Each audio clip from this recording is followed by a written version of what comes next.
Did you pay attention to the words that we sang in our second hymn? Crown him the Lord of Lords. Bring the royal diadem. Jesus Christ receives the royal diadem, royal crown. We, if we are victorious at the very end, we will receive also the crowns of life. But our crowns will be different. These will be called in Greek language Stephanos crowns. These are the crowns of victors. But Christ has a royal crown. It's just called diadema or diadem. Brethren, if our eyes could be opened today, if we could see the glories of heaven, if we could see 24 elders around the throne of God, the four beings, full of eyes, and we see all the heavenly celestial beings worshiping God in heaven, we would be filled with awe and fear and trembling. How great is the God whom we serve, and how majestic is He, and how everyone worships the Father and the Son. He is the Creator and He's our Redeemer. I'm happy to be with you. And as you can see on the screen, we will be talking about an important topic. We will be talking about the people who will be in the immediate presence of God and Jesus Christ throughout all eternity. And we have a privilege to be among these people. Now, before I go into this topic, I'd like to deliver to you the greetings from our brethren in Mexico. As Brother Jim said, I was for 2 weeks there, and I was really having amazing experiences. It's a very hot place, and hot season when I came there, it was continually 34, 35 every day. And in the afternoon, it was really hot in the classroom. But what was nice, I was first time in Mexico, and about many countries we have different opinions and sometimes, stereotypes or prejudices. Especially there are many illegal immigrants coming from Mexico to the United States, and you hear all kinds of stories. But my experience in Mexico was very, very positive. Not only in the church, but also in the public, in the community, in the airport, in public places. Friendly faces, smiling faces, friendly people, helpful people. I was really very, very positively impressed. I'm not exaggerating, believe me, and especially in the church. People are so dedicated, so consecrated, true reformers, true Seventh Adventists. And I spent a wonderful time with 20 young people in the classroom. I was teaching Daniel and Revelation, and they were so eager to learn. And also I was worshiping together with the brethren in our churches. We have hundreds of believers, over 1,000, and different places of worship. I enjoy the Mexican beautiful fruits in this season, and I was really treated very well. So I could tell you more. I can show you the photos maybe some other time, but I just want to let you know that I thank you for your prayers. I had little discomfort, when you're going to a new country. Sometimes you have to adjust your digestive system. For 3 days I had a little discomfort, but thank God everything went well. I was able to teach every day, and I was not in bed and so on, so I fully recovered. I'm back with you. I'm thankful that we are here. I'm happy to see Brother Aldo and Sister Victoria with us. I'm happy to see Brother Graham and his family. Welcome to our church. And all of you brethren who I haven't seen for a while. Today I'd like to share with you a message that you do not often hear in Seventh Adventist churches. Even among us reformers, not so often as we should maybe speak about this. But this is a very important message. This is the message that was very well known and well accepted among the pioneers in Seventh Adventist movement. And today, sadly, is neglected. It is the message about the sealing of 144,000. Today, there are different opinions on this particular message, but I would like to present to you, to the best of my ability, what our pioneers believed. I'm not saying that the pioneers have the last word in what we should believe today, but I believe that we should pay attention, especially if the message comes from the inspired source, as we will show. I also wish to express my gratitude to Brother Peter Lausevic, who kindly made available to me his PowerPoint presentations on this topic, which I have a little bit rearranged to deal with this topic from my perspective. Namely, few weeks ago, I presented in our church to some of you the topic of special resurrection or partial resurrection. I also preached on this topic in Puslin Church a few weeks ago. And then I promised I will follow up. And I will tell you why the special resurrection is connected with the topic of 144,000. And I'll share with you these thoughts. Just a moment. I am trying to move the slides. So, we talk about special resurrection. Now, before I go into the special resurrection, let me remind you that there are two general resurrections. One is the resurrection of the just, of the righteous, and this will take place when? Jesus comes in the clouds of heaven, right? In his glory, at his second coming.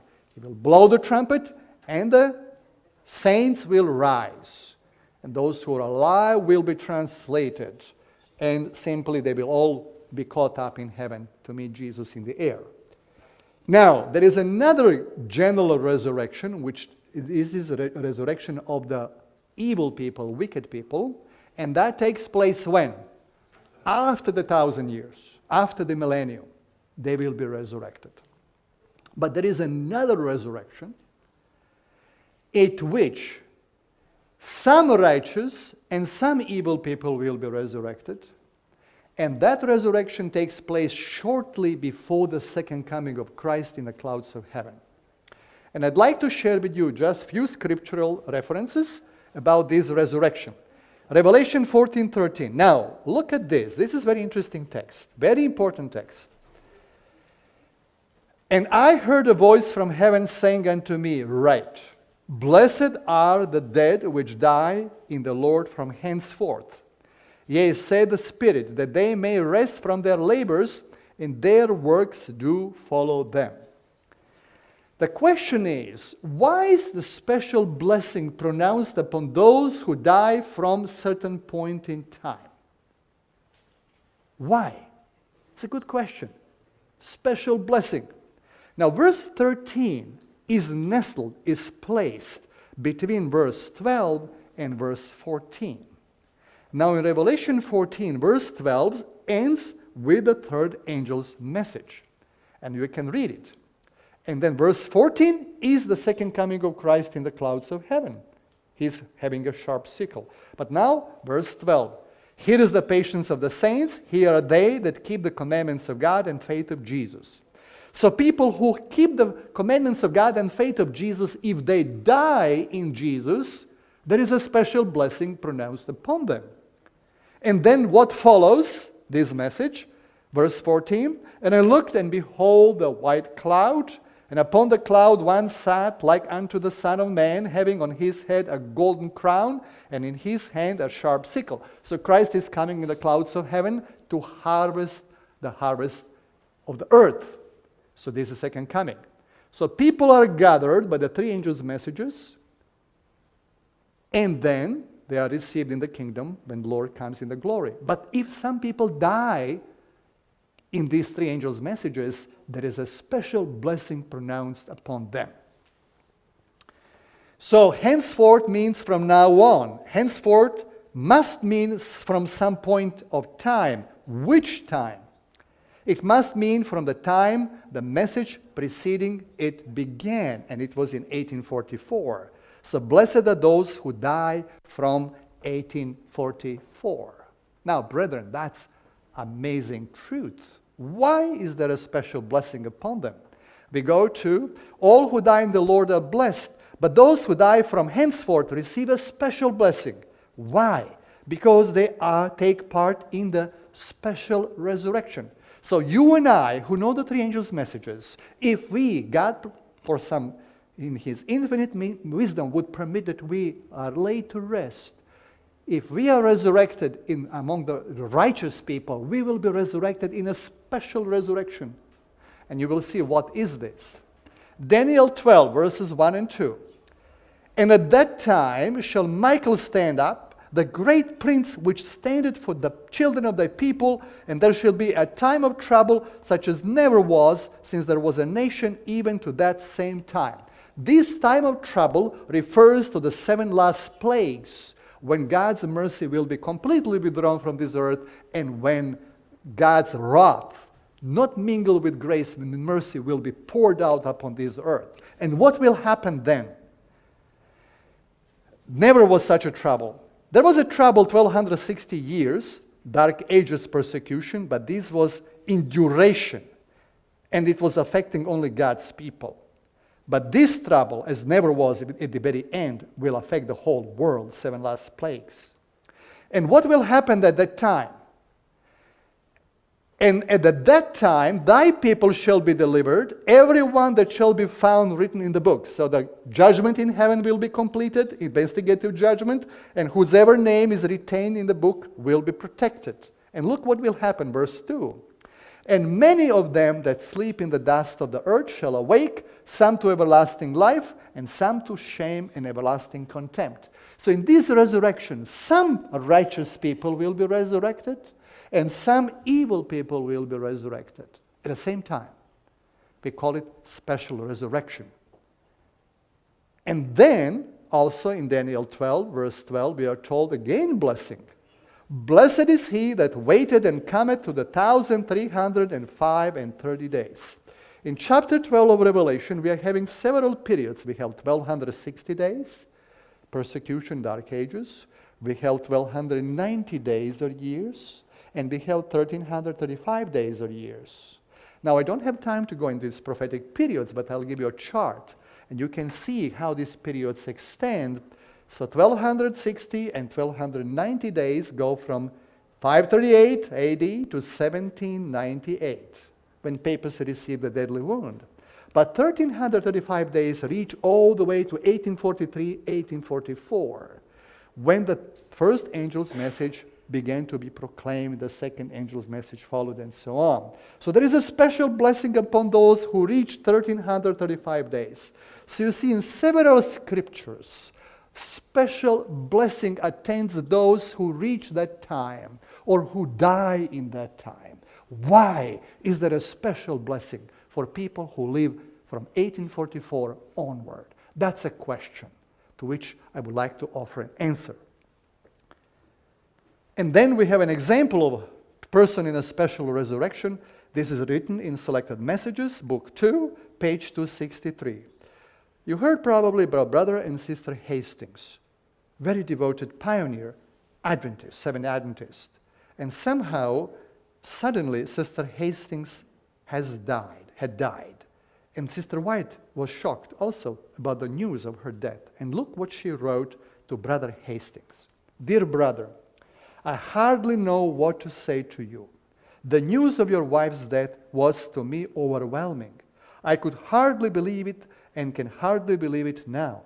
God gave me a view last Sabbath night, which I will write.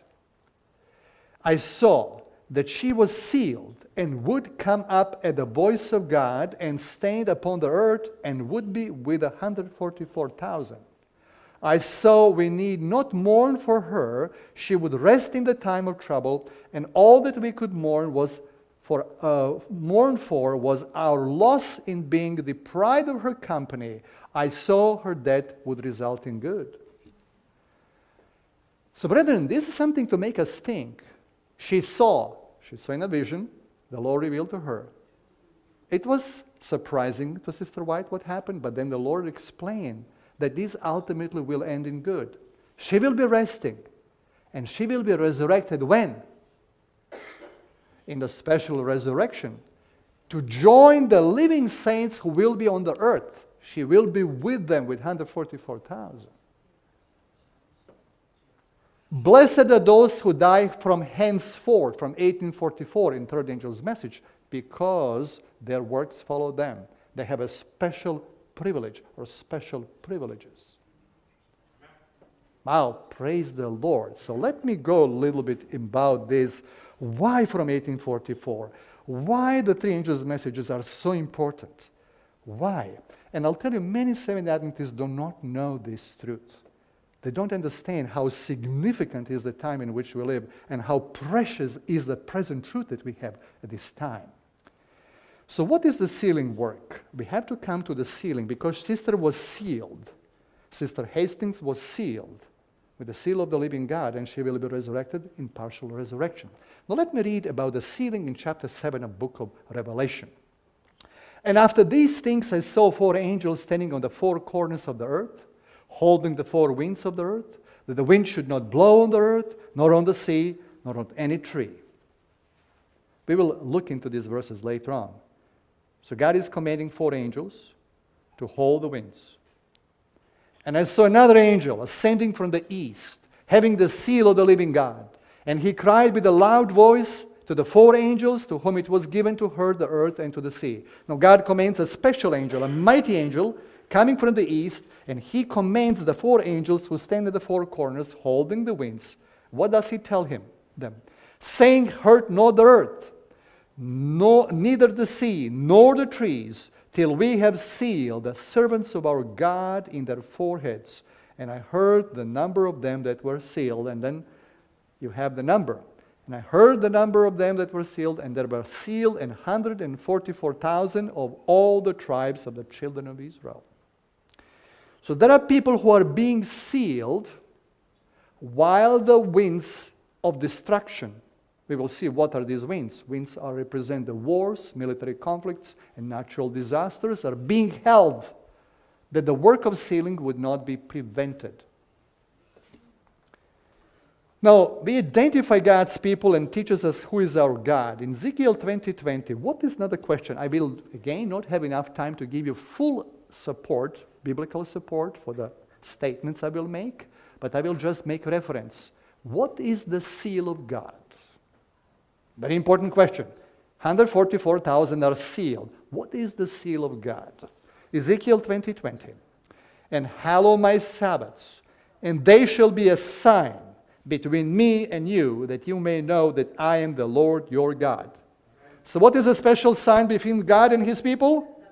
The 7-day Sabbath. It's a special sign. Okay, let's go on. Genesis 1 and 3. Why is the Sabbath important as a sign, special sign of relationship? What did God do in the beginning when he created the world? Thus the heavens and the earth were finished and all the host of them. And on the 7th day God ended his work which he had made, and he rested on the 7th day from all his works which he had made. And God blessed the 7th day and sanctified it, because that in it he had rested from all his work which he created and made. So why 7th day? Because God created everything in 6 days and he rested the 7th day. And God sanctified and blessed the 7th day. It's very strange that some non-Adventists, non-Sabbath keepers are telling us, oh, well, in Genesis 2, we have a record that God rested on the 7th day, that he blessed the 7th day, he sanctified the 7th day, but he did not command us that we have to do the same what he did. You hear about that? Yes. Strange. But what does he say in the 4th commandment? What is it? Remember the Sabbath day to keep it holy. 6 days shall labor, do all your work, but the 7th day is the Sabbath of the Lord. In it you shall do no work. Why? Because in 6 days the Lord made heaven and earth, sea, everything what is in them, and rested the 7th day. Therefore, the Lord blessed the Sabbath and hallowed it. And this is why he commanded you and me to keep the Sabbath, because he rested on the 7th-day Sabbath. It's very clear. So this is the sign or seal. Isaiah 58, verses 12 to 14. Before Jesus comes in the clouds of heaven the second time, there will be a work of reformation or restoration that will restore the breach made in the law of God, especially with respect to the 4th commandment. And look at this text. And they that shall be of thee shall build old waste places. Thou shalt raise up the foundations of many generations, and thou shalt be called the repairer of the breach, the restorer of paths to dwell in. This is the prophecy of God's remnant people. If thou turn away thy foot from the Sabbath, from doing thy pleasure on my holy day, and call the Sabbath a delight, and the holy of the Lord, honorable, and shalt honor him, not doing thine own ways, nor finding thy own pleasure, nor speaking thy own words. You see how we keep the Sabbath properly? Not doing our own things, but doing God's things on Sabbath. You are here on the Sabbath day in the sanctuary, worshiping the Lord. That's a proper way to keep the Sabbath. Praise the Lord. Then what will be the result? Shalt thou delight thyself in the Lord, and I will cause thee to ride upon the high places of the earth, and feed thee with the heritage of Jacob thy father, for the mouth of the Lord hath spoken it. So this is the work of those who will be reformers, restorers of the breach, because the seal of God has to be placed back where it belongs in the fourth commandment, a special sign, a special relationship between God and his people. So that shall be of thee those who are identified with God. And then what will they do? They shall build what they are building, the special Sabbath restoration. What is to be done with this divine institution? Jeremiah 6:16. Look at this. Thus said the Lord, stand ye in the ways, and see, and ask for the old paths. Where is the good way? And walk therein, and ye shall find rest to your souls. But they said, we will not walk therein. So God is asking us today to stand in the ways and asking for the old paths, to walk in these ways, God's original way. Now let's find confirmation in the spirit of prophecy. When is this reform to be on Sabbath be completed? Prophets and Kings, page 678. In the time of the end, every divine institution is to be restored. The breach made in the law at the time of the Sabbath was changed by man is to be repaired. Now, early writings, page 254. After Jesus opened the door of the most holy, the light of the Sabbath was seen, and the people of God were tested, as the children of Israel were tested anciently to see if they would keep God's law. When? When Jesus opened the door of the most holy place. And when happened that? In 1844, when he moved from the holy to the most holy. Then the light on the Sabbath came, and we are being tested today. Brethren, this is very important. Our salvation today depends on the keeping of the Sabbath, proper keeping of the Sabbath.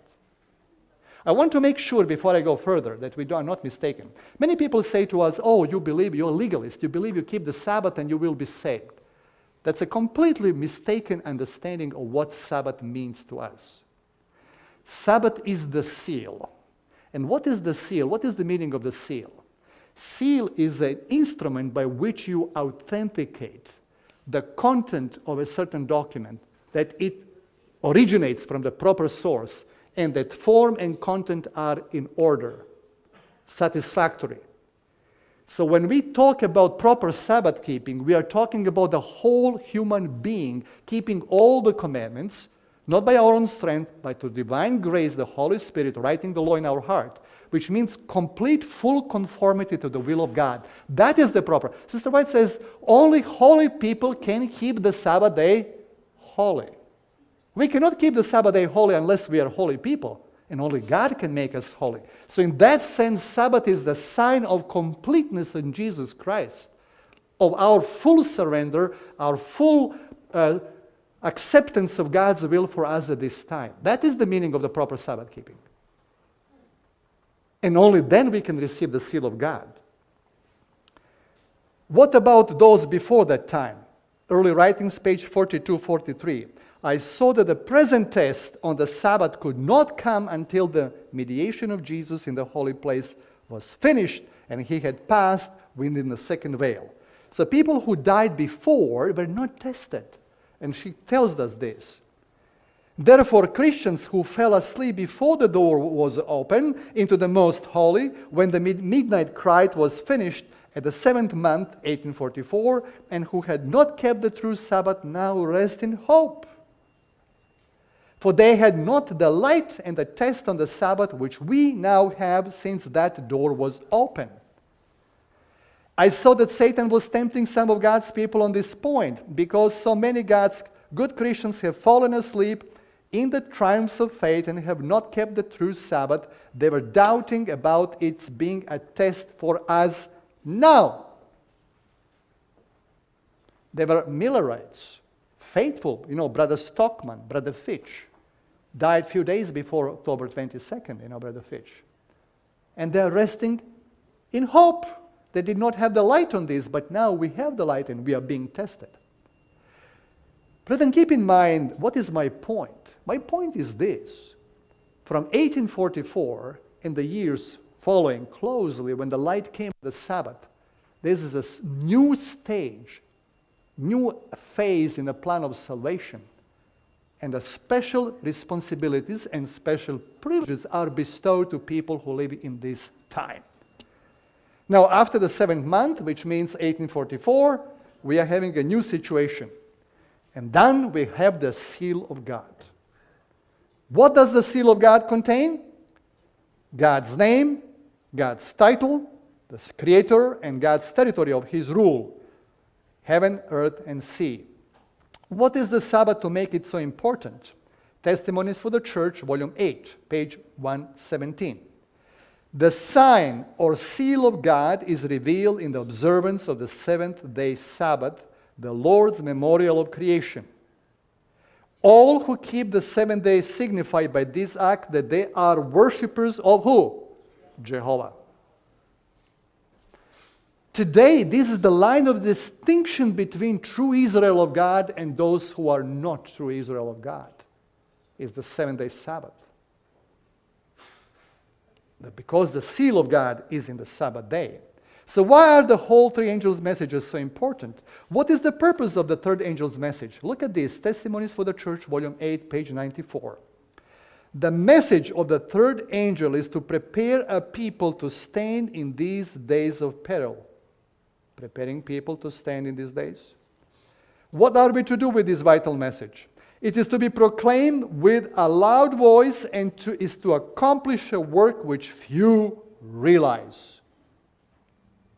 That is the work to be accomplished. How prominent is this message to be in our preaching? Now, we are coming to the sealing time. In Seventh-day Adventism today, there are different views. What is the sealing time of 144,000? There are two dominant views. One view is the sealing will take place when the mark of the beast will be enforced, and at the same time, God's people will be receiving the seal of God. Original Adventist position is that the sealing started with the proclamation of the third angel's message or the Sabbath truths. Do you know that? Yeah.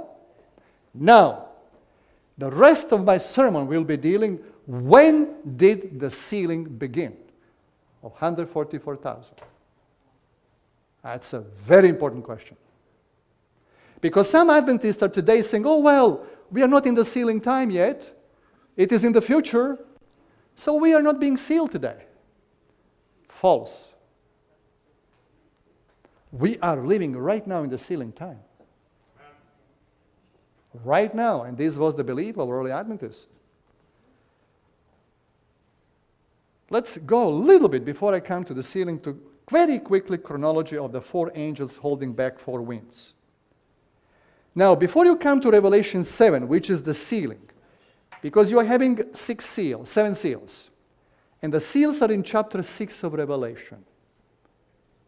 And then in chapter 7, you are having an interlude, an intermission, because there is a question in the sixth seal, who shall be able to stand when Jesus comes in the clouds of heaven? And you will see that it's only 144,000. Let me remind you, what is in the sixth seal? Revelation 6, verses 12 to 17. And I beheld when he had opened the sixth seal, and lo, there was a great earthquake, and the sun became black as sackcloth of hair, and the moon became as blood. We know these signs, cosmic signs. Yeah, when the time of the end was coming, to the closure. And the stars of heaven fell under the earth, even as fig tree casteth her untimely figs when she is shaken of a mighty wind. And the heaven departed as a scroll. Now, let me ask you a question. Has heaven departed as a scroll yet? No. Not yet. This is when Jesus comes in the clouds. Second coming. So we are living between the verse 13 and 14 in Revelation 6 right now. And every mountain and island were moved out of their places. And the kings of the earth, and the great men, and the rich men, and the chief captains, and the mighty men, and every bondman, every freeman, hid themselves in the dens and in the rocks of the mountains. This is yet future, when Jesus will be coming.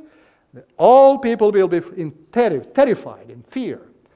And what they will say, and said to the mountains and rocks, fall on us, and hide us from the face of him that sitteth on the throne, and from the wrath of the Lamb.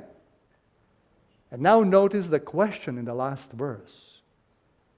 For the great day of his wrath is come, and who shall be able to stand when he comes? That's a question. Who shall be able to stand when Jesus comes in the clouds of heaven? To answer that question, we have Revelation 7, the sealing of 144,000. That's the answer to the question. So, chronology. I will just give you references. I will not read the whole thing. Great Controversy, page 3 of 4. We have inspired statement from the Spirit of Prophecy. When we talk, I tell students in the missionary school, when we talk about apocalyptic prophecies, I distinguish between two things. One is application of the prophecy on the history, and other is fulfillment. I reserve the word fulfillment when I have an inspired source, like the Bible, or the Spirit of Prophecy said, this event is the fulfillment of the prophecy. Then you are 100% sure. In the New Testament, you have many statements in the Gospels, and this is to be fulfilled what prophet said. Look, the virgin will be with a child, right? Isaiah saying. Now, Matthew says this is the fulfillment. And so on. So here we have Spirit of Prophecy saying this is the fulfillment of the prophecy. So here we have the fulfillment of this prophecy that occurred in the year 1755, the most terrible earthquake that has ever been recorded, and this was a Lisbon earthquake. And I will skip it here. So here we have on the chart opening of the sixth seal, and then we have the earthquake on November 1, 1755 in Lisbon. Then, 25 years later appeared the next sign mentioned in the prophecy, the darkening of the sun and moon. What rendered this more striking was the fact that the time of its fulfillment had been definitely pointed out. Again, fulfillment. And so she is confirming that. The 1260 days of years terminated in 1798. A quarter of a century earlier, persecution had almost wholly ceased. Following this persecution, according to the words of Christ, the sun was to be darkened, and on the 19th of May, 1780, this prophecy was what? Fulfilled. See, we have direct application from the inspired source to sixth seal. Earthquake of Lisbon, 1755, darkening of the sun and moon, May 1780. So that is fulfilled again. And then we have the third one. Now, this prophecy, falling of the stars, this is meteoric shower in 1833. This prophecy received a striking and impressive fulfillment in the great meteoric shower of November 13, 1833. So these were cosmic signs that, under the sixth seal that were fulfilled before 1844. And we have confirmation in the Spirit of Prophecy. Now, the verse 14, she says in Great Controversy, page 640, when the heaven was rolled like a scroll, the King of Kings descends upon the cloud, wrapped in the flaming fire. The heavens are rolled together as a scroll. The earth trembles before him, and every mountain and island is moved out of its place. Now, this has not yet happened yet, and this is the second coming of Christ. So you are having at the very end this second coming of Christ, and you are having, this sign, heaven rolled as a scroll. This is just immediately before the second coming of Christ. Now, when the sealing of 144,000 takes place, can it take place after the heaven is rolled like a scroll? No. Christ is coming. So it must be before. So after these cosmic signs took place, but before the heaven is rolled like a scroll. So I'm coming back to Revelation 7:1. And after these things I saw 4 angels standing with the 4 corners of the earth, holding the 4 winds of the earth, that the wind should not blow on the earth, nor on the sea, nor on any tree. What is very important for us to pay attention, this prophecy is being fulfilled right now. Angels are holding the winds right now. You hear that in Ukraine, people are talking about use of nuclear bombs. They call it tactical nuclear bombs. I'm hearing the news about new pestilences possibly coming, right?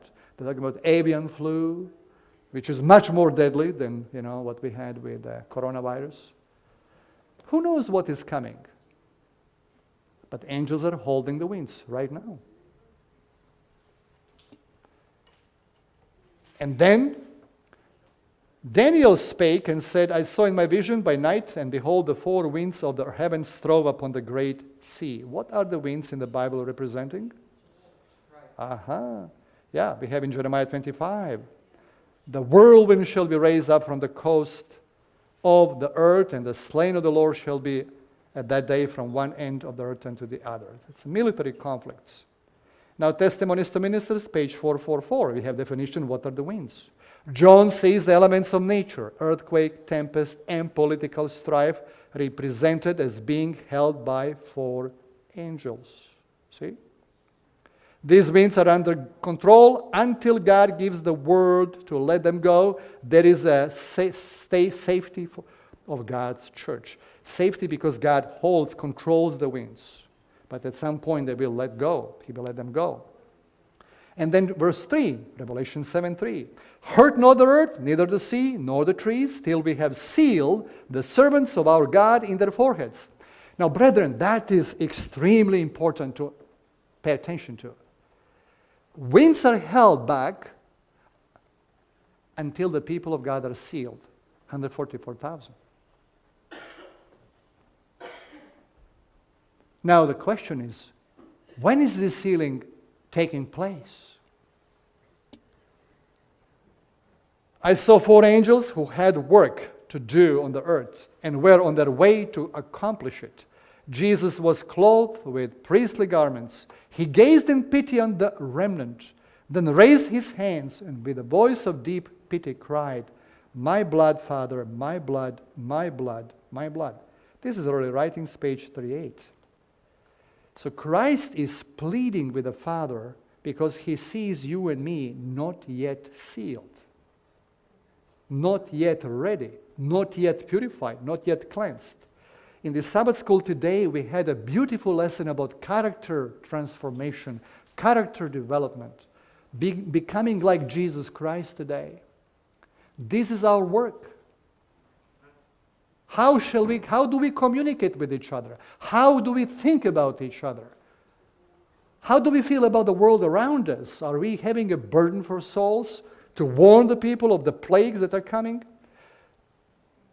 Then I saw an exceeding bright light come from the God who sat up on the great white throne and was shed all about Jesus. Then I saw an angel with a commission from Jesus swiftly flying to the 4 angels who had a work to do on the earth, and waving something up and down in his hand, and crying with a loud voice, Hold, hold, hold, hold, until the servants of God are sealed in their foreheads. I asked my accompanying angel the meaning of what I heard, and what the 4 angels were about to do. Same source.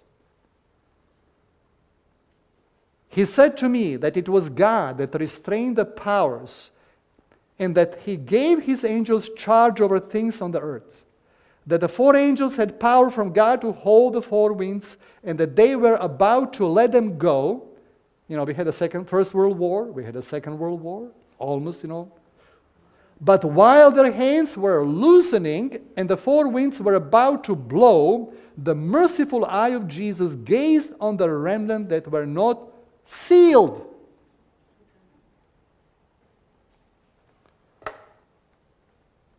Not yet sealed. And he raised his hands to the Father and pleaded with him that he had spilled his blood for them, that another angel was commissioned to fly swiftly to the 4 angels and bind them and bid them hold until the servants of God were sealed with the seal of the living God in their foreheads. So, brethren, my proposal to you is that we often look at the final crisis about mark of the beast and Sunday law, and then the sealing will take place. But when you read the Spirit of Prophecy carefully, you can see the sealing started when the third angel's message came and the Sabbath light came, and that we are living in the process of sealing, and God is holding back right now the winds because we are not sealed. I saw that the four angels would hold the four winds until Jesus' work was done in the sanctuary, and then will come the seven last plagues. Early Writings 36. Every case had been decided for life or death, and then Christ stops. The subjects of kingdom were made up. The marriage of the Lamb was consummated. So this is the Early Writings, page 218. Look now. As Jesus moved out of the most holy place, I heard the tinkling of the bells upon his garment, and as he left, a cloud of darkness covered the inhabitants of the earth. There was then no mediator between guilty man and offended God. Satan had control of the finally impenitent. It was impossible for the plagues to be poured out while Jesus officiated in the sanctuary. So while Jesus is still in the most holy place, plagues cannot come. But when he steps out, when he takes off the priestly garment and puts on the kingly robes, then the sanctuary is filled with the smoke, and seven angels with the seven plagues coming out and pouring. In that fearful time, after the close of Jesus' mediation, the saints were living in the sight of a holy God without an intercessor. Every case was decided, every jewel numbered. Numbered. So people will be numbered.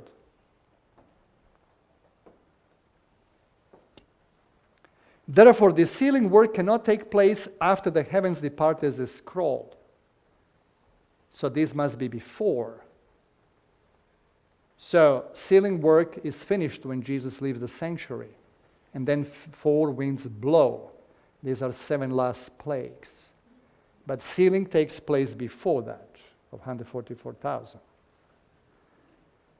So what did we establish? We learned that the sealing message of the 144,000 is a life and death message.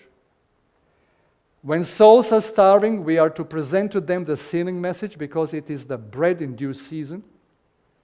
We also learned that the Sabbath truth is the testing truth that began in 1844. The Sabbath test is not merely future, but has been a test since 1844.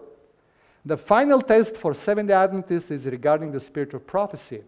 The Sabbath Sunday test will be for the world. It will be also a test for God's people. Sister White says, I saw that we cannot receive final generation who will be living under Sunday law will not receive the seal until they are tested on the mark of the beast, on the Sunday law. But this applies for them who live at that time. But it doesn't mean that people cannot be sealed before that time, who lived before. We learned about the sixth seal and the events that began and closed the sixth seal. So here we have the chart again. We have the cosmic signs. We have the closing of the sealing work. We have the four winds, seven plagues. We have a test, which is the Sabbath, and the sealing of 144,000. Now the question is, when did it begin? Now let me give you a few statements. Then we talk about who is the sealing angel, the man with a writer's inkhorn of Ezekiel 9. I didn't read that text. We had a study in the Sabbath afternoon about Ezekiel 9. Ezekiel 9, sealing in Ezekiel 9, and sealing in Revelation 7 is the same work. So this is the same work. And a third angel of Revelation 14, the same work. These are the exact same message, the sealing of 144,000. So Ezekiel 9, Revelation 7, Revelation 14, same work, sealing of God's people. So in conclusion, I'd like to give you a few statements about when did the sealing work begin. And now you make up your mind. What do you think? We have three angels' messages in Revelation 14. First angel's message, Revelation 14:6. To save time, I will not read it. Saw an angel flying in the midst of heaven, having an everlasting gospel. Then we have the hour of judgment and worshiping God the Creator. First angel's message. Then we have that the first, it began in 1833 and was enlarged in 1840 to 44. Spirit of Prophecy, Volume 4. The question is, when did the first angel's message was proclaimed? Volume 4, page 222. the prophecy of the first angel's message brought to view in Revelation 14 found its fulfillment in the Advent movement in 1840 to 44. Again, fulfillment from inspired source, first angel's message. Now, when the second angel's message came, so first angel's message from 1840 to 44. How about the second angel's message? We know Babylon is fallen. This is the second angel's message. When it was proclaimed first. Great Controversy, page 389. The second angel's message of Revelation 14 was first preached in the summer of 1844, and it then had a more direct application to the churches of the United States, where the warning of the judgment had been mostly widely proclaimed and most generally rejected, and where the declension in the churches had been most rapid. So second angel's message, summer of 1844. Now, Seventh-day Adventists must know these things. This is life and death. Brethren, this is present truth, the present truth today. We must know these things. In the middle of the night, somebody wakes you up. So this is the second angel's message, summer of 1844. How about the third angel's message? We know the third angel's message is the most serious, dreadful warning ever given to mortals. If any man worship the beast and his image and receives his mark in his forehead or his hand, he will receive the wrath of God, not mingled with mercy. 7 last plagues. Early writings, page 254. The third angel began in the autumn of 1844.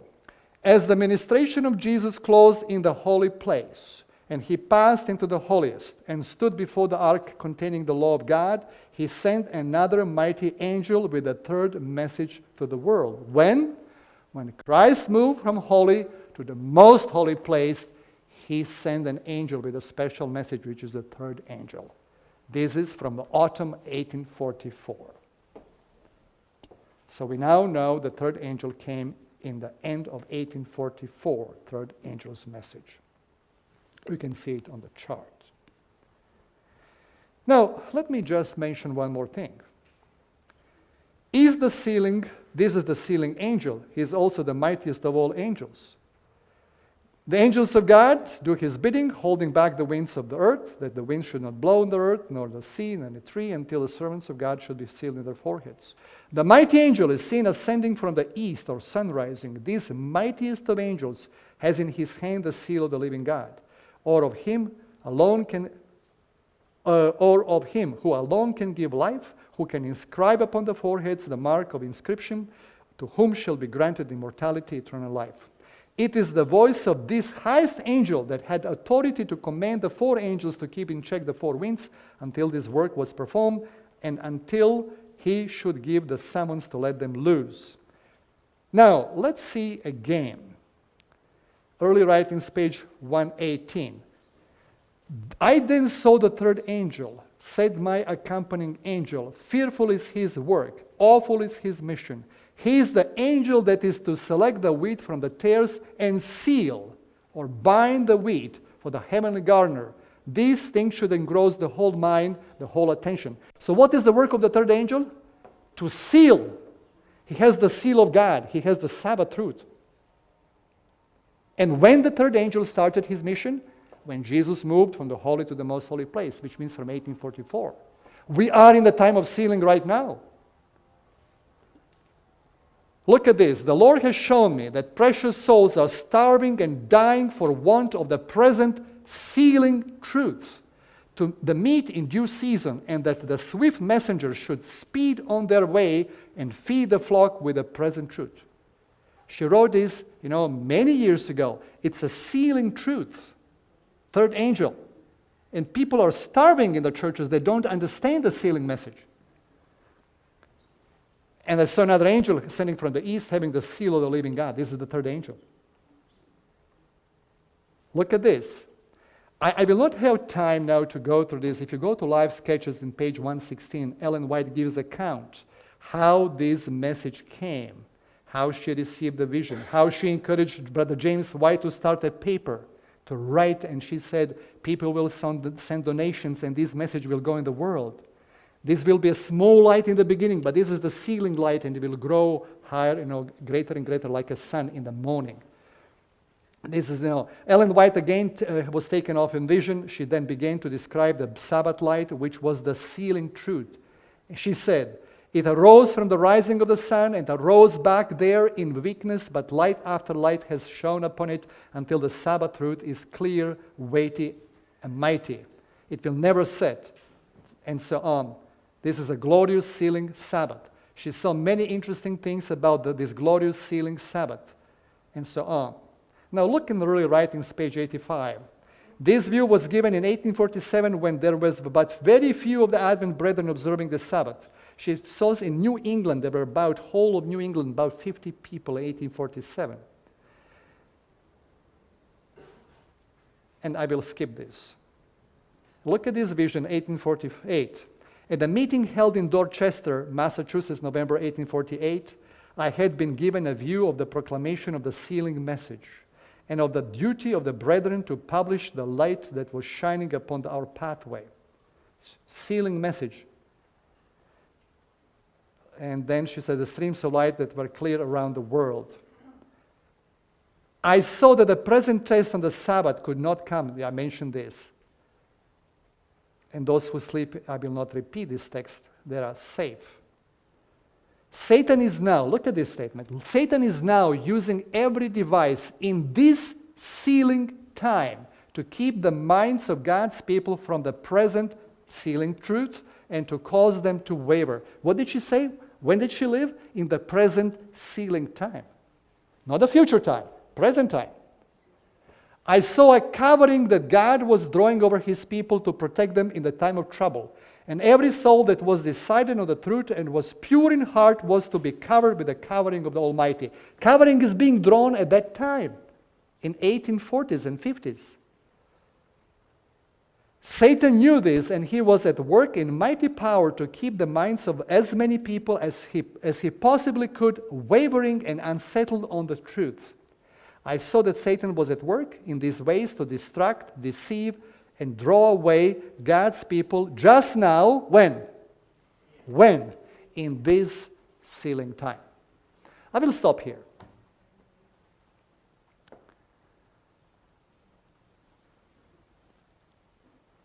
So, brethren, what do you think? If from 1844, when the third angel message came, if we are living in the sealing time, what does it mean for our preparation for eternity today? Can we just wait, for some future time? Then we will be, we will be, having more light. We will have more privileges. Now is our test. Right now.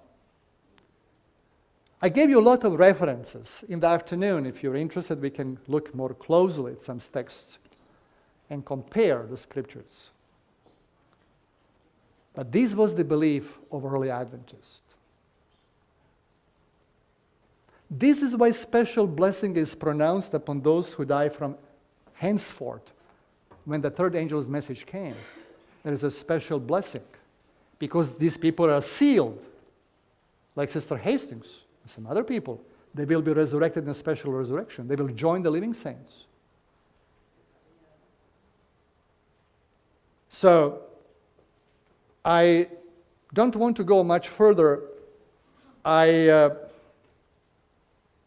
just want to tell you what early Adventists believed.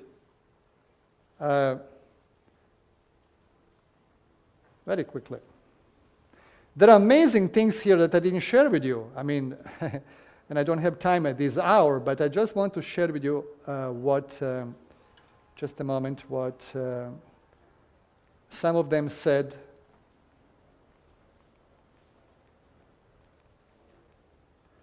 Uriah Smith and James White. Okay. Can we go to the slideshow? No, not the beginning, at the very end. I need the very end, the slide. But maybe I should leave it. Maybe. Don't bother. I should leave it. I have statements from the pioneers, what they wrote. Sister White, stenographic record, what she confirmed. This is what the early Adventists believe, that they're living in the sealing time, sealing of 144,000. Today, many Adventists are confused. They don't understand these things. And I pray that we, Reformed Adventists, that we understand these things, that we take seriously the time while God is holding, commanding these four angels, His mighty angel to hold back, the winds, that four angels holding back, that God would open our eyes to realize how serious is the time in which we live, that we are living in a time of sealing. And we ask ourselves the question, am I prepared to receive the seal of the living God? And you know the conditions. Sister White says, I saw the seal will not be placed on the mind or on the forehead of any impure man or woman. Any world-loving man or woman. We should be asking these questions ourselves today. How do I stand? Am I prepared to receive the seal of the living God today or not? We are living right now in the time of sealing of 144,000. May God help us to embrace this truth, to study these words. Because the people of God, we are told, are starving for this present sealing truth many years ago. And today is a famine, huge famine. My wish and prayer is that the Lord would open our eyes and to realize how great privileges we have. We have also great responsibilities, but also tremendous privileges. You see on this screen 144,000 standing on the sea of glass.